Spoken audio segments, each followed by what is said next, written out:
Ben ritrovati amici di Radio Rossonera, ben ritrovati qui a Mattino Milan del 15 ottobre del 2024. Buona giornata a tutti, buona giornata a Beatrice Sarti, ciao Bea. Ciao, ciao a tutti, buongiorno. E allora, pause nazionali che stanno per finire, ieri un po' di partite che hanno riguardato i nostri giocatori, ha giocato l'Italia, ha giocato l'Olanda, ha giocato la Francia. Poi domani, anzi oggi in realtà, giocheranno la Spagna e la Serbia per chiudere le ultime partite che ci riguardano da vicino. Eh, che dire, beh, insomma, l'avete anche magari visto dalla copertina, insomma, si è chiuso un cerchio, diciamo così, o meglio, se ne è aperto il terzo di cerchio di questa dinastia che è il Milan e quindi, insomma, era giusto parlarne. Beh, sì, sicuramente è una storia che non credo abbia uguali, perché comunque è difficile, no, che nella stessa squadra una famiglia arrivi così, nonno, papà, figlio, insomma, in nazionale. È stato davvero, davvero emozionante. Si vedeva Daniel emozionato, anche Paolo in tribuna l'ho visto un po' trattenere l'emozione, però si vede dagli occhi che, insomma, il momento porta a questo, quindi è sicuramente una bella storia.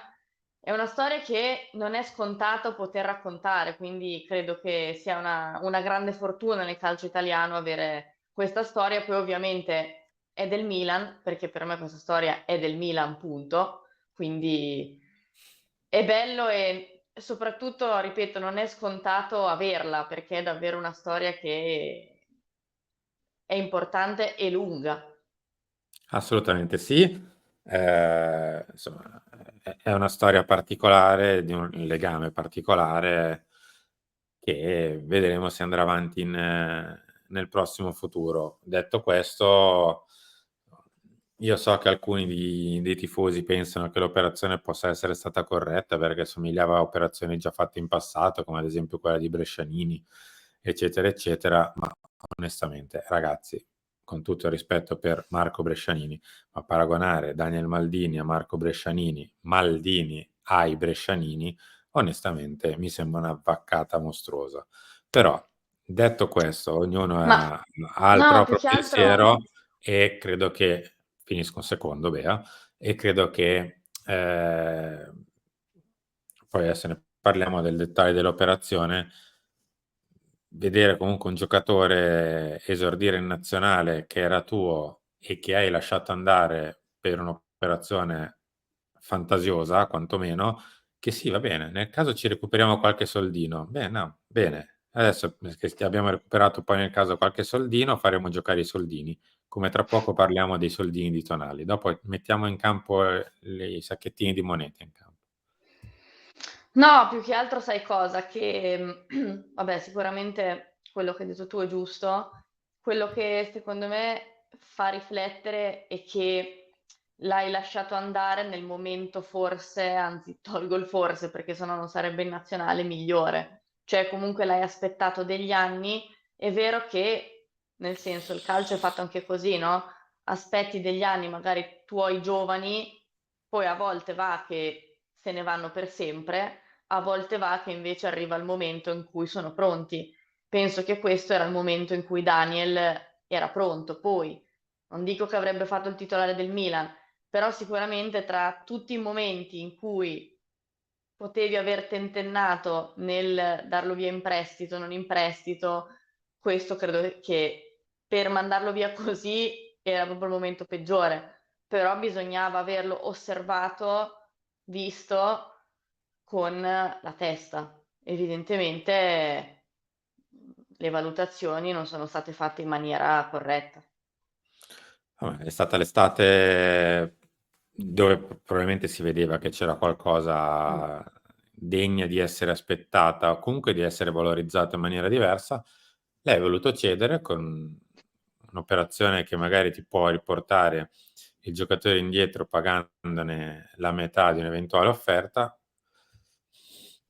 ma mi sembra che si possa riassumere un po' con un cognome troppo grande per un Milan troppo piccolo. Mi dispiace, ma insomma, questa è. Sì, diciamo che Chiudiamo. doveva essere trattato in maniera un po' diversa in generale. No, no, stato degnamente trattato da chi pensa che era giusto trattarlo così. Vabbè, andiamo avanti. Oh, Eccoci qua. sì, lo so, è un mattino Milan vedovanza? Sì, sì, assolutamente sì. Ma non è vedovanza, è un mattino Milan, Milan, Realtà, del realtà. Milan, del Milan, non di altro, del Milan. Milan, quello vero, quello tipo di questo signore qui, che è probabilmente il centrocampista italiano più forte che c'è in questo momento, se la combatte con Barella, forse, non lo so, o giù di lì, e che è stato ceduto facendo passare anche per l'ennesima volta, perché il giochino era sempre lo stesso da anni, che quando il giocatore viene ceduto è lui che spinge, poi noi povere vittime che subiamo le offerte di quei poveri ricconi degli No, inglesi poveri e mica non, tanto. Cioè, appunto, poveri loro no, poveri noi sì. e noi che subiamo passivamente le scelte dei club e dei giocatori che se ne vogliono andare, ma è sempre così. Mi raccomando, crediamoci ancora se succede nel prossimo futuro.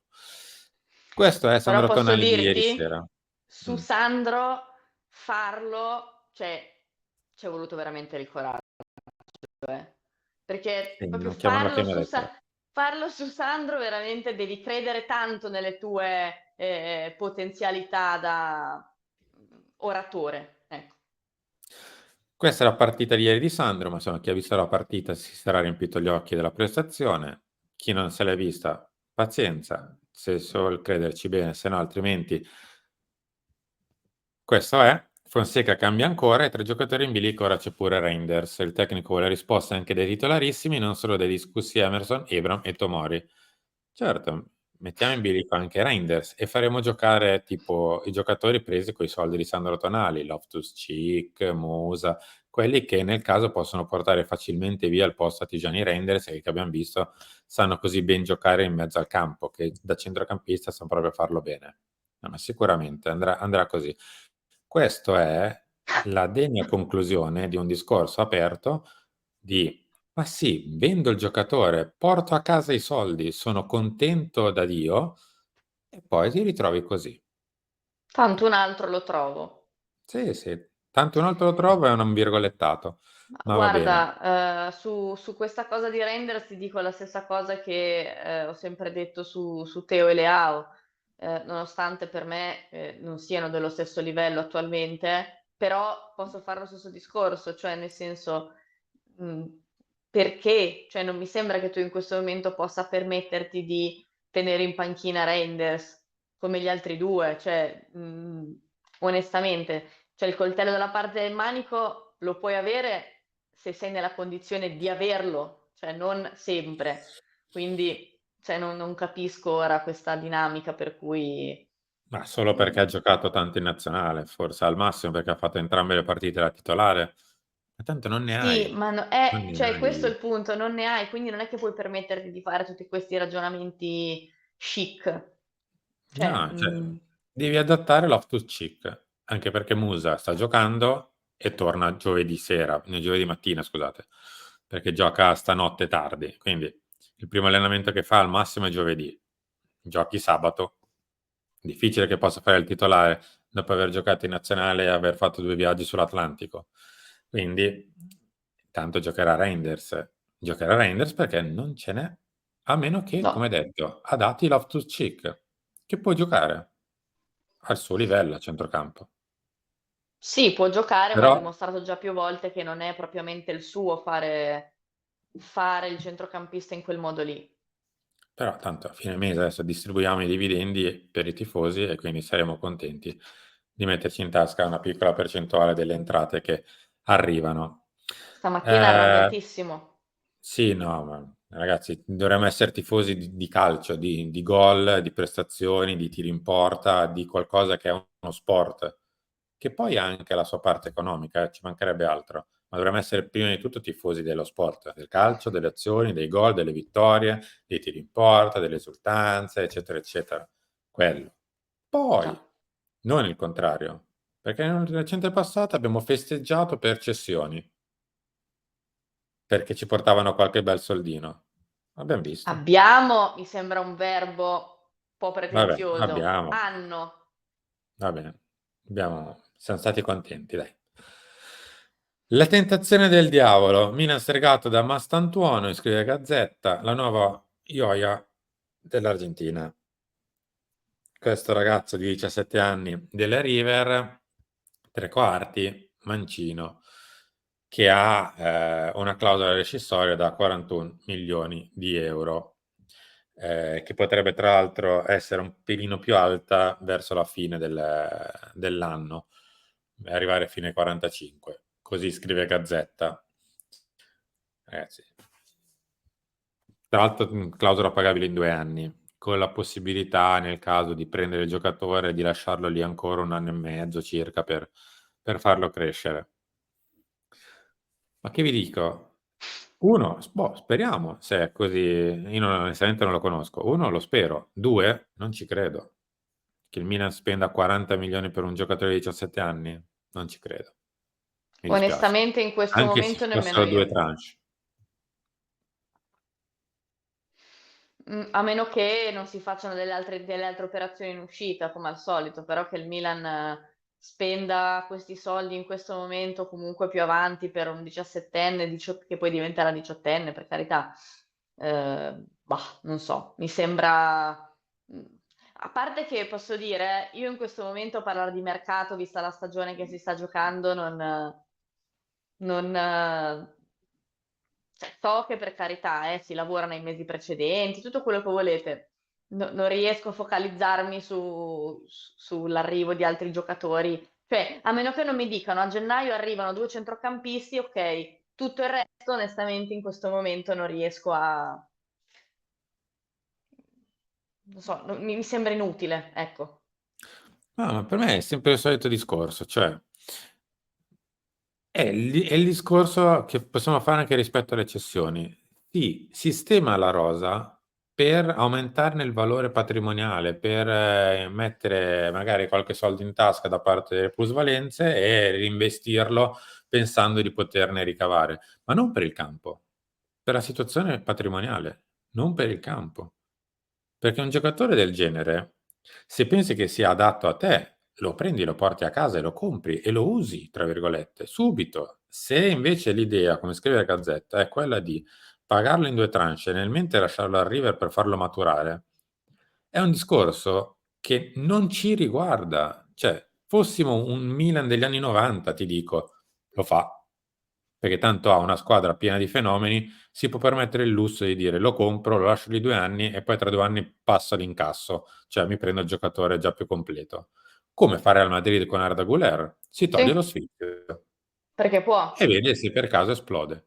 Ma il Milan non può farlo. Cioè, con tutti i problemi di rosa che ha il Milan, non può andare a No. buttare 40 milioni su un 17enne che nemmeno è pronto all'uso. Per quello vi dico, per me non succederà mai. Poi, spero, se fosse davvero un fenomeno come scrive Gazzetta, perché onestamente non lo conosco, che il Milan lo possa prendere. Ma se lo prende deve essere subito utilizzabile. Perché le partite le giochiamo domani, dopodomani, tra un mese, non tra un anno e mezzo quando arriva questo ragazzo. Sì, non sei nella condizione di rosa numerica per poterti concedere questo lusso attualmente, anche perché immagino che se tu spendi 40 milioni su un giocatore del genere, cioè poi non è che ne hai no? Cioè, il Milan non è una squadra che spende, spande. A proposito, dato i problemi di rosa che hai, non mi sembra un'operazione in linea col contesto attuale. Ecco, questo.